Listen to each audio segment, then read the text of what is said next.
ओम श्री गणेशाय नमः। आज खांसी, दमा, श्वास रोगियों के लिए घरेलू उपचार इस प्रकार से है।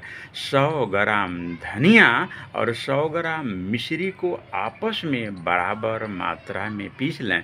पीसने के बाद इसे किसी पात्र में भर लें। भरने के बाद इसे चावल के धोने से के साथ 1 चम्मच सुबह, दोपहर, शाम लें। 3 महीना तक लें। दमा तो जड़ से मुक्त हो जाएगा, खांसी तो 2 ही दिन में बंद हो जाएगी। ऐसा प्रयोग आप आसानी पूर्वक घर में कर सकते हैं। बोलिए सियापति रामचंद्र की जय।